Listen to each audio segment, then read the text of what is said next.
봄맞이 동해안 여행, 첫 꽃소식을 찾아 떠난 설렘의 1일차 기록.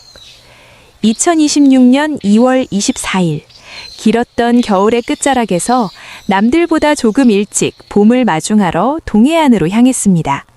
카메라 가방을 챙기는 손길부터 벌써 설렘으로 가득합니다. 2박 3일간의 여정 중 꽃향기와 바다 내음이 어우러졌던 첫날의 기록을 정리해봅니다. 제1일, 어둠을 헤치고 만난 강릉의 봄. 새벽 5시 30분, 서울의 도심이 아직 깊은 잠에 빠져 있을 때 자차를 몰고 길을 나섰습니다. 고속도로를 달리는 내내 창밖은 어두웠지만 마음속엔 이미 노란 복수초와 하얀 매화가 피어오르고 있었지요. 아침 공기가 제법 쌀쌀한 강릉에 도착해 따뜻한 국밥 한 그릇으로 속을 달래고 첫 목적지인 오죽헌으로 향했습니다. 오죽헌, 고즈넉한 뜰악에 번지는 봄의 전주곡. 오죽헌에 들어서니 율곡 이희 선생의 동상이 우리를 맞이합니다. 대선생의 기운을 받으며 안으로 들어서자 검은 대나무 오죽이 바람에 사각거리며 인사를 건넵니다. 하지만 20년 넘게 야생화를 쫓아온 제 눈이 향한 곳은 따로 있었습니다. 수줍은 명짜꽃의 기다림. 가지마다 맺힌 명짜나무의 꽃봉오리들이 제 시선을 붙잡습니다. 곧 터질 듯 붉은 기운을 머금은 채 조글조글 맺혀있는 그 생명력. 작고 소중한 그 봉오리들을 뷰파인더에 담으며 조만간 화려하게 피어날 봄의 축제를 예감해봅니다. 봄의 화신, 천연기념물 율곡매의 기품. 오죽헌의 매화는 예사매화가 아닙니다. 600년 세월을 이겨낸 천연기념물 제484호 율곡매이지요. 신사임당과 율곡 선생이 직접 가꾸었다고 전해지는 이 귀한 나무는 강릉의 봄을 알리는 가장 고귀한 신호탄입니다. 율곡매는 봄을 기다리고 있었습니다. 담벼락 아래 활짝 피어난 매화꽃들이 은은한 향기를 내뿜고 있더군요. 74세의 나이에도 매년 처음 보는 꽃처럼 가슴이 뜁니다. 율곡매 아래서 꽃향기를 맡으며 카메라 셔터를 누르는 이 순간만큼은 청년이 된 기분입니다. 어린 율곡의 지혜가 서린 석류나무 노거수. 앙상한 가지를 뒤틀고 서 있는 석류나무 노거수 앞에 멈춰섰습니다. 이 나무를 보면 3살적 율곡 선생의 일화가 떠오릅니다. 석류를 보고 빨간 주머니 속에 구슬이 가득 들었네 라고 읊어 어른들을 놀라게 했다는 그 영특한 말입니다. 지금은 비록 무채색의 모습이지만 그 거친 껍질 속에는 어린 율곡이 보았던 그 붉은 보석 같은 열매와 뜨거운 여름의 꽃을 피워내 봄 기운이 이미 꿈틀거리고 있겠죠. 무코등대와 돛제비골, 그리고 비에 젖은 수선화. 점심을 든든히 먹고 찾아간 곳은 무코등대입니다. 돛제비골 스카이밸리의 현대적인 스카이워크가 푸른 동해를 향해 시원하게 뻗어 있습니다. 탁 트인 바다를 보니 가슴이 뻥 뚫리는 듯합니다. 하지만 저를 멈춰 세운 것은 화려한 건축물이 아니라 등대 아래 수줍게 피어난 노란 수선화였습니다. 빗방울 머금은 수선화. 이른 빗바람이었을까요? 아니면 새벽 이슬이었을까요? 맑은 물방울을 보석처럼 머금고 고개를 숙인 수선화의 모습이 그렇게 청초할 수가 없었습니다. 차가운 바람을 견디고 노랗게 피어난 그 강인한 아름다움에 한참을 머물렀습니다.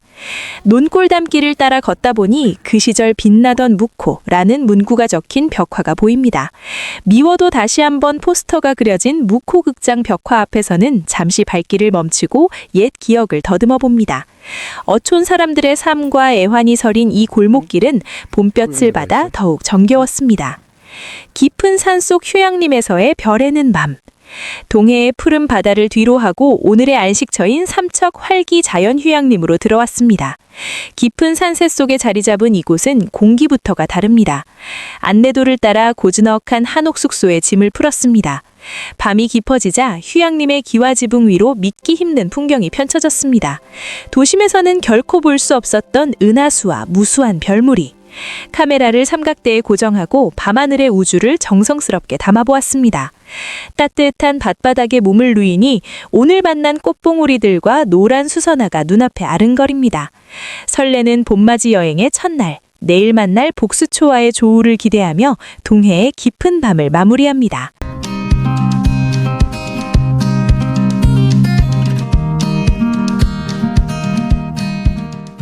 봄맞이 동해안 여행 2일차. 휴양림, 냉천공원, 감추해변, 고불개 해변. 봄의 소식을 가장 먼저 듣고 싶어 떠난 이번 동해 여행. 2일차의 기록을 남겨봅니다. 1. 한옥에서의 쉼, 휴양림의 아침. 맑은 공기와 따뜻한 한옥에서의 하룻밤은 그 자체로 충분한 휴식이자 힐링이었습니다. 저는 이래서 휴양림을 참 좋아합니다. 나무 향기 가득한 숙소에서 기분 좋게 일어나 2일차 여정을 시작합니다. 아침 산책길에 만난 작은 물 웅덩이에는 아직 잎을 틔우지 못한 나무들이 투명하게 투영되어 있더군요. 마치 다가올 봄을 조용히 기다리는 듯한 모습이었습니다. 2. 찬물내기, 냉천공원의 노란 보석, 복수초. 한반도에서 봄의 전령사인 복수초가 가장 빨리 피기로 유명한 곳 중 하나가 바로 동해 찬물내기입니다. 지난 1월부터 벌써 꽃 소식이 들려왔던 터라 설레는 마음으로 발걸음을 옮겼습니다. 복을 많이 받고 오래 살라는 꽃말처럼 척박한 땅을 뚫고 피어난 노란 꽃망울들이 저를 반겨주었습니다. 이곳의 복수초는 개화 시기가 매우 빨라 보존 가치가 높으므로 우리 모두 아끼고 보호해야 할 소중한 자산입니다. 렌즈를 낮게 맞추고 낙엽 사이로 고개를 내민 녀석들을 담아봅니다. 올해는 개체가 예년보다 훨씬 많아 보였습니다. 햇살을 머금은 황금빛 꽃잎이 얼마나 눈부시던지요. 비타이진 언덕을 오르내리며 셔터를 누르는 손길이 바빠집니다. 무릎은 조금 아파와도 카메라에 담기는 봄의 생명력을 보면 피로가 싹 가십니다. 복수초뿐만 아니라 공원 한쪽에서는 화사한 홍매화와 다나한 백매화도 함께 피어나 봄의 정취를 더해주고 있었습니다. 꽃구경을 마치고 바다로 향했습니다. 이번 여정의 하이라이트 중 하나인 행복한 한섬길 해안 산책로를 따라 걸어봅니다. 가장 먼저 만난 곳은 동해에 숨겨진 비밀스러운 해변 감추사입니다. 기암 괴석 위에 자리 잡은 사찰과 푸른 바다가 어우러진 풍경은 절경 그 자체였습니다. 삼각대를 세우고 거친 파도의 움직임을 장노출로 담아내니 거친 파도가 비단결처럼 부드럽게 변하며 신비로운 분위기를 자아냅니다. 바다를 향해 인자하게 서 계신 관세음보살상과 정성스레 쌓아 올린 돌탑들이 마음을 경건하게 만듭니다. 해변 곳곳에는 누군가의 간절한 소망이 담긴 작은 돌탑들이 옹기종기 모여 바다를 지키고 있었습니다. 발길을 옮겨 도착한 곳은 고불개 해변입니다. 이곳은 마치 동화 속 한정면 같은 특별한 풍경을 품고 있더군요. 해변 한쪽에서 바다를 바라보고 앉아있는 어린 왕자와 여우의 뒷모습이 참 인상적이었습니다. 바다를 마주하고 앉아 도란도란 이야기를 나누는 사람들의 모습조차 하나의 풍경이 되는 곳. 고불개 해변의 기암 괴석과 웅장한 해안 절벽은 자연이 빚어낸 거대한 조각품 같았습니다. 이 멋진 풍경을 놓칠세라 쉴 새 없이 셔터를 눌러봅니다. 동해바다가 주는 위로와 자연의 경이로움을 온몸으로 만끽한 시간이었습니다. 여행의 아쉬움을 뒤로하며 내일은 덕풍계곡 둘레길을 걷고 다시 서울로 돌아가야 하는 날입니다. 여행의 시간은 왜 이리도 빨리 지나가는 걸까요? 흐르는 시간이 야속하지만 카메라 속에 가득 담긴 봄의 소식과 동해의 절경들을 생각하니 마음만은 풍성해집니다. 오늘 만난 노란 복수초와 푸른 바다처럼 여러분의 마음속에도 따뜻한 봄날의 희망과 시원한 위로가 가득하시길 바랍니다. 글과 사진, 물빛 훈장.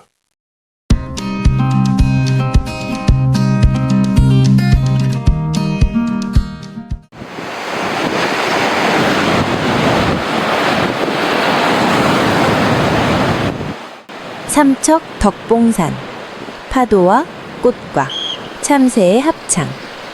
봄맞이 동해안 여행 데이 3.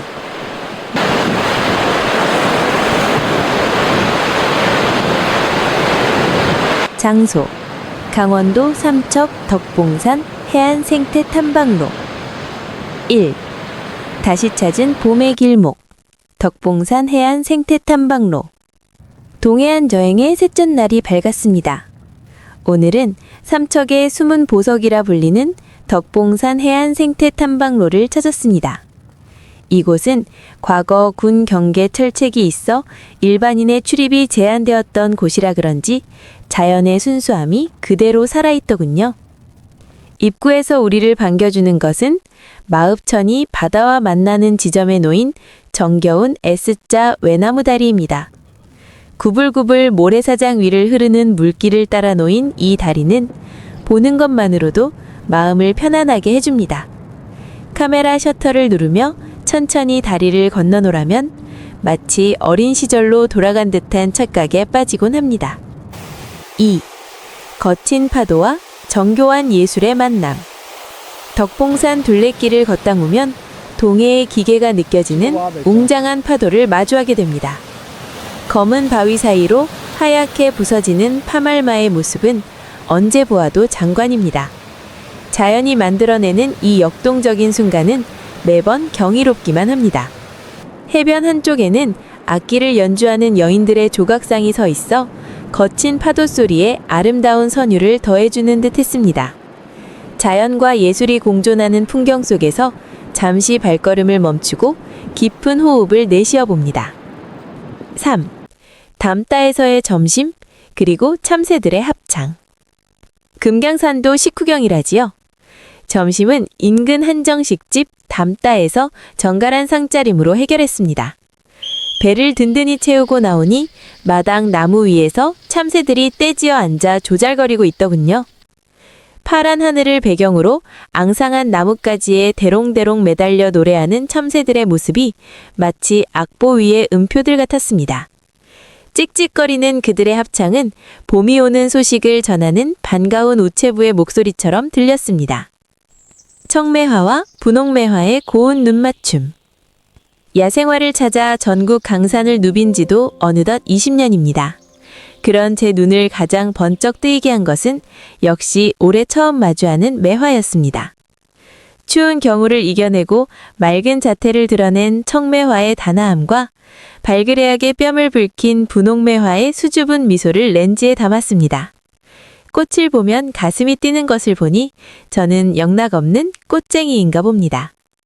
여행을 마무리하며 덕봉산의 해안길을 따라 파도와 놀고 새들의 노래를 들으며 꽃과 눈을 맞춘 하루였습니다. 동해의 거친 매력과 봄꽃의 섬세함이 교차하는 이 길 위에서 살아있음의 즐거움을 다시 한번 느낍니다. 이제 남은 여행길에서도 또 어떤 인연들이 기다리고 있을까요? 물빛 툰장의 봄맞이 여행은 계속됩니다. 여러분의 삶에도 고운 매화향기 가득한 봄이 찾아오길 기원합니다. 물빛 툰장의 한 줄 평. S자 다리 건너 만난 매화향기. 동해 파도 수위에 실려온 봄의 초대장이었다.